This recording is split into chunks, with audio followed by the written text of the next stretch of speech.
Tu refais pas une vidéo Skyrim? 10 000 vues pour toi c'est inespéré, hein.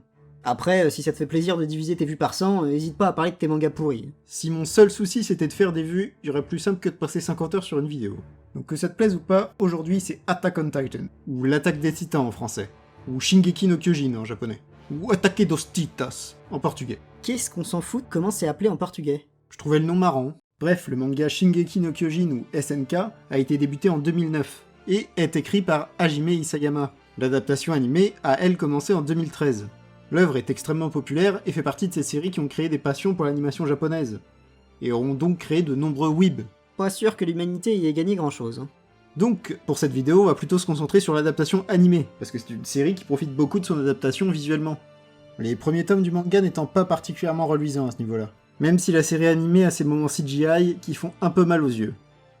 Petite astuce pour différencier la 2D classique de la 3D CGI, quand tout est normal, c'est de la 2D, par contre si vous avez l'impression de voir une cinématique PS2, là c'est de la CGI.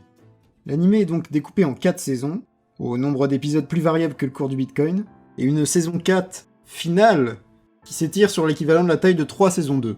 La troisième est normalement dernière partie de la saison finale, ayant été annoncée pour 2023. Donc plutôt que d'en parler au moment où il y a le plus de hype, je vais m'en tenir à ma ligne directrice et en parler au mauvais timing. Et SNK est ce qu'on peut appeler une série à mystère, qui gagne des niveaux de lecture au fur et à mesure.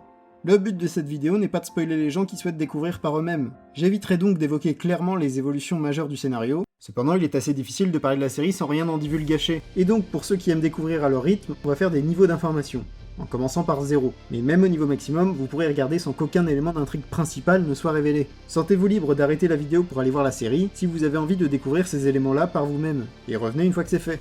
Mais lâchez un petit pouce bleu et un abonnement en partant.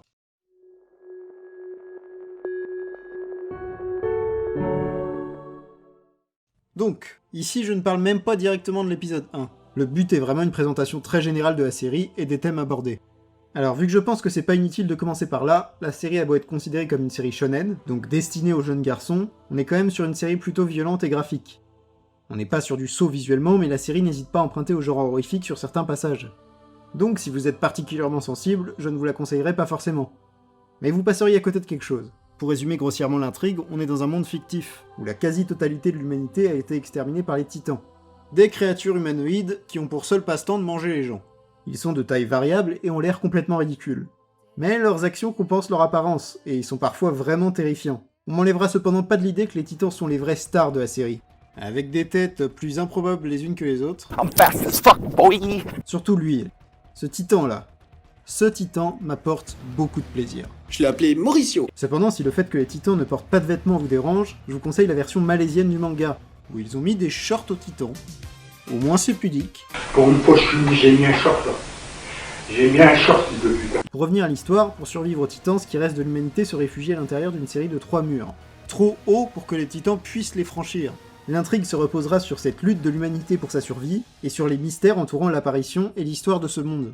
Et ce sera tout pour le niveau 0. On présente même pas les personnages, c'est vraiment le minimum d'informations pour décider si ça vous intéresse.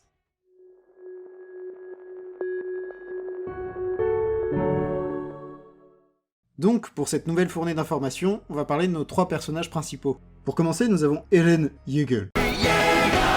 Eh, il doit bien aimer les bombes, Jäger. Non mais, ça c'est par rapport au Jäger bombe, la boisson. Eren, donc, que beaucoup prennent pour le héros de shonen classique, mais en vrai assez vite on se rend compte que c'est un garçon charmant. Là, c'est lui à 9 ans. Là, c'est lui à 10 ans. Oh là, il est mignon, il a 15 ans. Attends, c'est lui le héros? En tout cas, c'est le protagoniste. Il s'améliore avec l'âge? Je vais décider de ne pas répondre à ta question. Donc ensuite, dans le trio, nous avons Armin Arlette, le garçon très intelligent qui se fait victime à l'école. Inutile de dire qu'il y a beaucoup de weebs qui s'identifient à lui. Probablement plus pour la partie où ils sont victimes que pour l'intelligence. Et enfin Mikasa Ackerman, sœur adoptive d'Eren, et qui n'a pas du tout un crush sur lui. N'importe quoi. Elle aura cependant toujours tendance à le sauver et à renverser le cliché de la demoiselle en détresse. Parce que Mikasa est pèse, ok? Vous avez vu ses abdos? Si vous n'aviez pas de fantasme sur les filles musclées, maintenant vous en avez un. Malheureusement, du fait d'un événement tragique, l'humanité perd le mur Maria, le mur le plus extérieur, et un tiers de ses territoires. Nos 3 compères décident donc de rejoindre l'armée dès qu'ils auront l'âge, c'est-à-dire 12 ans. Un âge déjà très avancé pour le monde dans lequel ils vivent. Et on va être introduits à leurs camarades de promo, tous plus hauts en couleur les uns que les autres. On a Connie, l'idiot attachant, Jean, ou Jean, avec sa tête de cheval, Rainer, le grand frère, Krista, la petite sœur. On a... c'est quoi son nom à lui déjà? Bertolto? ライナーとベルトルトと Bertoltotto? Ah oui, voilà, c'est ça. Boruto. On a aussi Sacha, affectueusement surnommée Miss Patate, qui ne pense qu'à bouffer et qui vote pour Zemmour. Comment ça?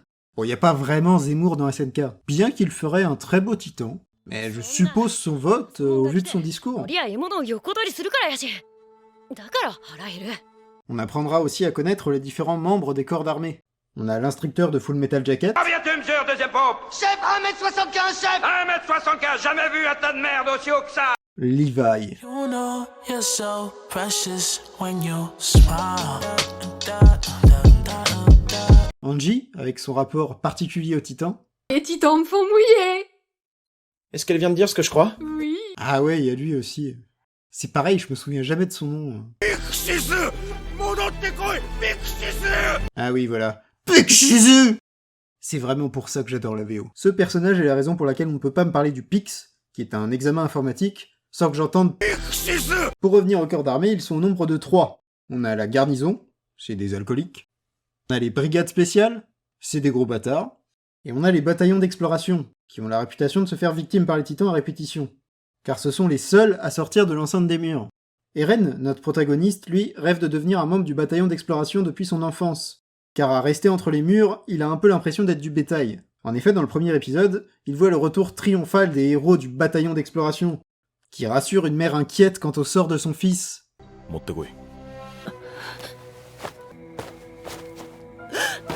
Mais vous êtes des gros bâtards. Lui tendez pas juste le bras déchiqueté de son fils comme ça, en disant rien.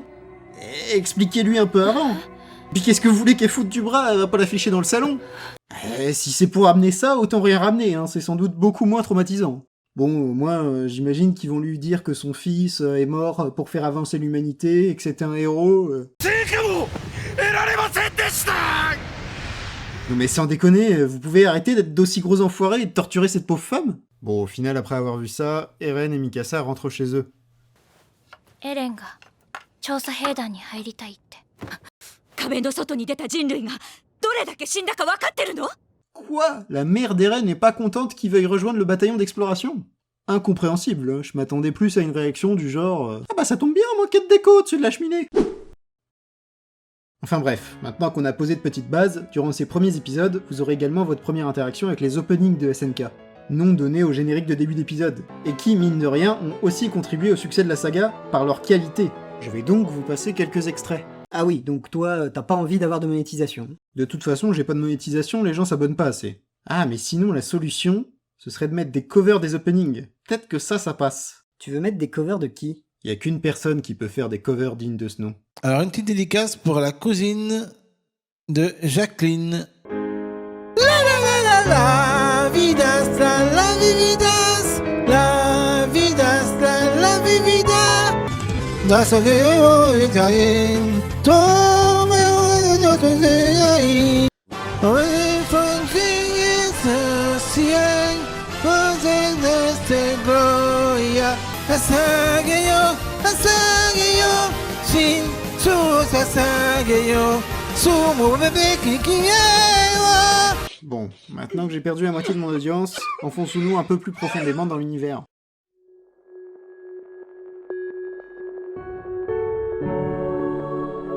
Cela ne vous aura peut-être pas échappé, mais il y a une différence de taille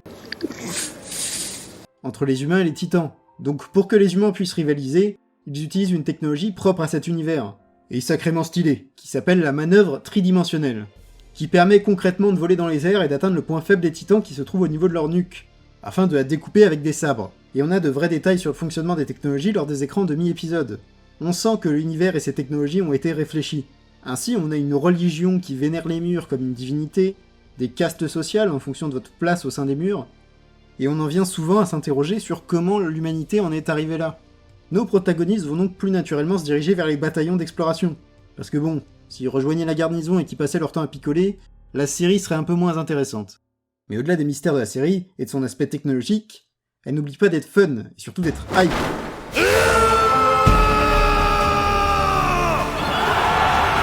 La série vous rendra patriote envers un pays qui n'existe pas, et vous offrirez votre cœur pour cette armée. Bon, on est quand même tous bien contents de pas être nés dans cet univers, hein, parce que ça a l'air d'être sacrément la merde là-bas. En plus de ça, le bataillon d'exploration a l'air d'avoir ses propres méthodes assez brutales. Compréhensible, au vu de la menace qu'ils affrontent au quotidien et de l'écart du rapport de force, mais quand même, des fois, on peut douter du message présenté par la série. Et oui les enfants. Commandant Pikshizu? Laissez-moi vous expliquer. En effet, il faut être prêt à faire des sacrifices pour le bien commun, et même des sacrifices de vie humaine. Et celui qui décide quelle vie il faut sacrifier, c'est bien évidemment votre commandant militaire, quelqu'un comme moi, Pikshizu. Cette manière de penser n'a jamais causé de drame avant. Jamais. Merci, commandant Pikshizu. De rien. Et à bientôt pour une nouvelle leçon. Du coup, on a aussi pu reprocher à la série de trop glorifier la guerre, voire d'être impérialiste. Mais quand on voit qu'il y a des scènes comme ça qui existent tout au long de la série, et qui entrecoupent les moments de bravoure militaire très stylés, bon, on doute un peu du fondement des accusations. Si tu vois des moments comme ça et que tu te dis « Oh là là, comment ça me donne trop envie de faire la guerre là, de ouf !» Ce serait pas mal de revoir ton rapport à la guerre. Parce que c'est une des sagas les plus anti-guerre que je connaisse. Peut-être pas au niveau d'un Vinland Saga, mais quand même. Après, on peut pas non plus dire qu'en cherchant un peu, on peut pas trouver des passages discutables dans la série. Mais c'est important de regarder la série dans sa globalité pour juger de son message. Et pour ça, passons au niveau 3.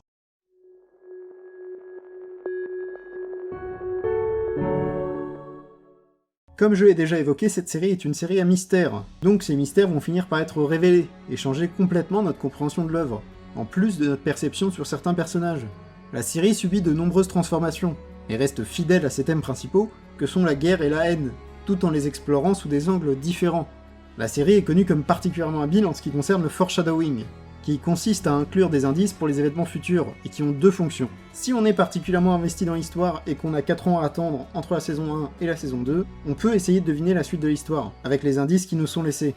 Mais surtout, ces éléments donnent à la série un grand intérêt en matière de deuxième visionnage. J'avais beau savoir tout ce qui allait se passer, j'ai pris un grand plaisir à la regarder à nouveau. Et certaines scènes continuent de me donner des frissons, même au bout de plusieurs fois.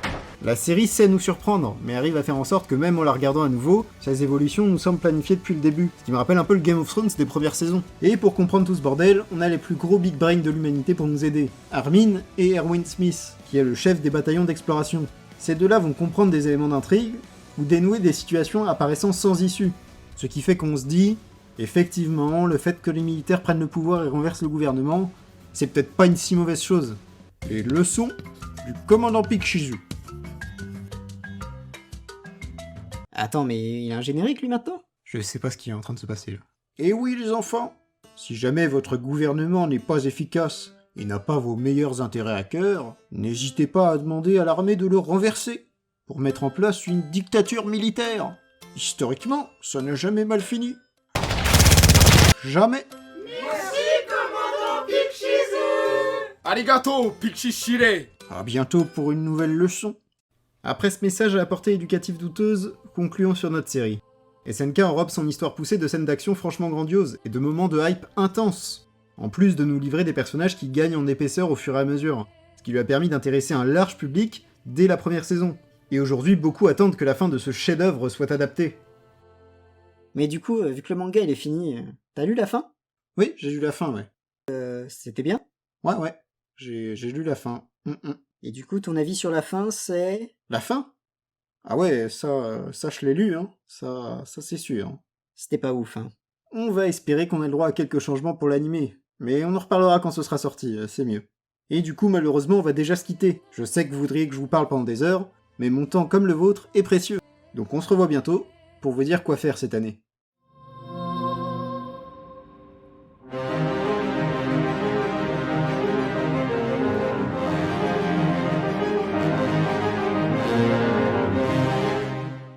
Shinzo Sasageyo